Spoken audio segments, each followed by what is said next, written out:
Bonjour à tous, et bienvenue sur Odyssée d'Histoire. Aujourd'hui, nous allons plonger dans l'histoire complexe et fascinante du conflit entre Israël et ses voisins, un sujet riche et dense qui révèle autant les dynamiques historiques, politiques, religieuses que culturelles. Si vous aimez ce type de contenu, je vous invite à vous abonner à la chaîne et à intervenir dans les commentaires pour partager vos réflexions et poser vos questions. Commençons par revenir à l'origine de ce conflit. Pour comprendre la situation contemporaine, il est indispensable d'examiner les contextes historiques qui ont façonné cette région. La première étape de notre voyage remonte à l'Antiquité, une période marquée par l'émergence des civilisations qui ont occupé la terre que nous appelons aujourd'hui Israël et Palestine.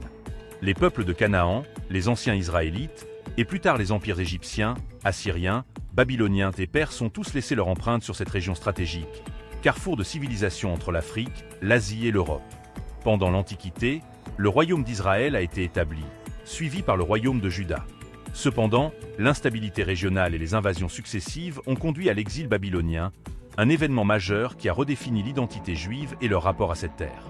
Les régions de Judée et de Galilée, sous domination perse puis hellénistique, ont continué d'être des foyers culturels importants. La période romaine, avec la destruction du Second Temple en 70 après Jésus-Christ, a marqué un tournant décisif, dispersant une grande partie de la population juive à travers l'Empire. La période médiévale a vu cette terre passer sous diverses dominations: byzantine, arabe, croise, ayoubide, mamelouk et enfin ottomane. Sous les Omeyyades et les Abbassides, cette région, dénommée Palestine, a été islamisée, devenant un lieu saint pour l'islam en raison de la présence de l'esplanade des mosquées à Jérusalem. L'époque croisée a réactivé les tensions religieuses, mais la cohabitation y était souvent une réalité quotidienne. La situation moderne trouve ses racines dans deux dynamiques parallèles, le sionisme et le nationalisme arabe. Le mouvement sioniste, né au XIXe siècle, a appelé les Juifs du monde entier à retourner dans leur terre ancestrale, considérée comme un refuge face à l'antisémitisme européen croissant. Cette idéologie a pris une nouvelle dimension avec la déclaration Balfour en 1917, dans laquelle le gouvernement britannique soutenait l'établissement d'un foyer national juif en Palestine, alors sous domination ottomane. La Première Guerre mondiale et la chute de l'Empire ottoman ont bouleversé l'échiquier politique. La Palestine est passée sous mandat britannique, une période marquée par des tensions croissantes entre juifs et arabes locaux. Les arabes palestiniens considéraient cette terre comme la leur et voyaient dans l'immigration juive une menace existentielle.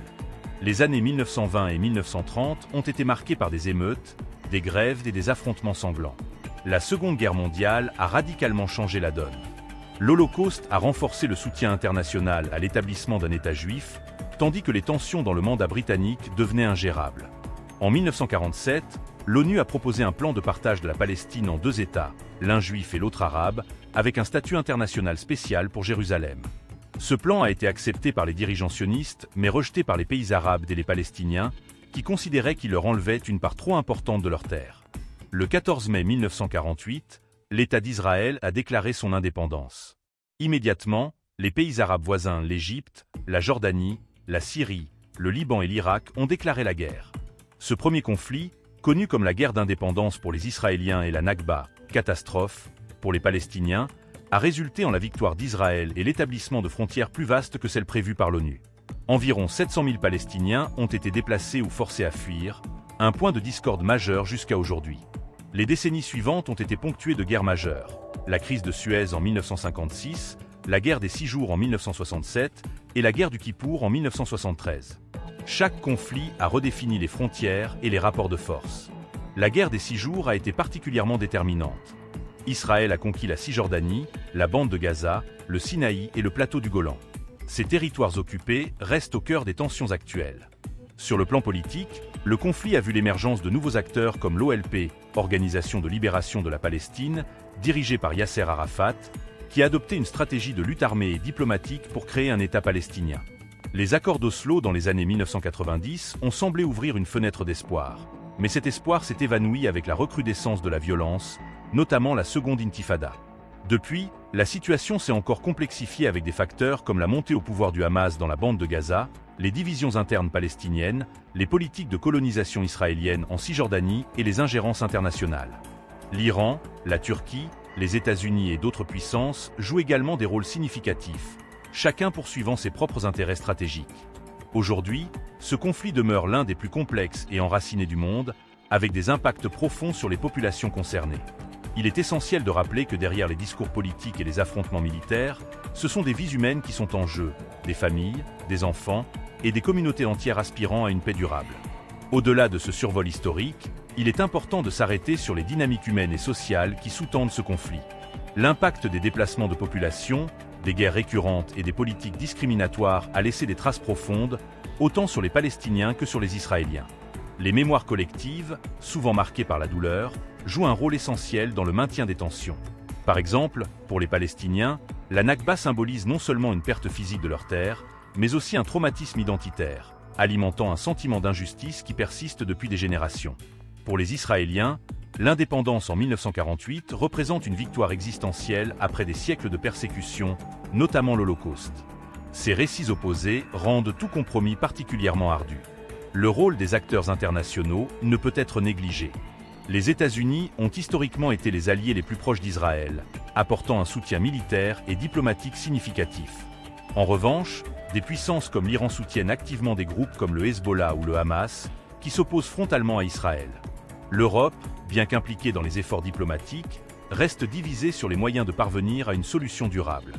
Le rôle de l'ONU, souvent critiqué pour son inefficacité à imposer ses résolutions, illustre les limites de la diplomatie multilatérale face à un conflit aussi polarisé. Un autre facteur crucial est la dimension religieuse du conflit. Jérusalem, avec ses lieux saints pour le judaïsme, le christianisme et l'islam, est au cœur des rivalités. Le mur des lamentations, l'esplanade des mosquées et le Saint-Sépulcre concentrent des enjeux spirituels qui amplifient les revendications territoriales. Cette superposition de significations religieuses rend les négociations d'autant plus délicates. Dans les dernières décennies, les évolutions technologiques ont également changé la donne. Les avancées dans les domaines de la surveillance, des drones et des cyberattaques ont redéfini la manière dont les deux camps mènent leurs opérations. Le blocus de Gaza, les attaques de roquettes, les tunnels souterrains et les frappes ciblées illustrent une guerre asymétrique, où la technologie moderne se heurte à des réalités humanitaires complexes. En dépit de ces défis, des voix continuent de plaider pour la paix. Des organisations, tant israéliennes que palestiniennes, œuvrent pour la réconciliation, souvent au prix d'un courage immense face à l'hostilité des extrémistes des deux côtés. Ces initiatives, bien que modestes, rappellent qu'une coexistence pacifique, aussi difficile soit-elle à imaginer, demeure une aspiration partagée par beaucoup. En approfondissant cette odyssée historique, on ne peut ignorer le poids des colonies israéliennes dans les territoires occupés, un sujet particulièrement épineux. Depuis la guerre des 6 jours en 1967, la Cisjordanie et Jérusalem-Est ont vu se développer un réseau de colonies, souvent soutenues par des incitations gouvernementales israéliennes.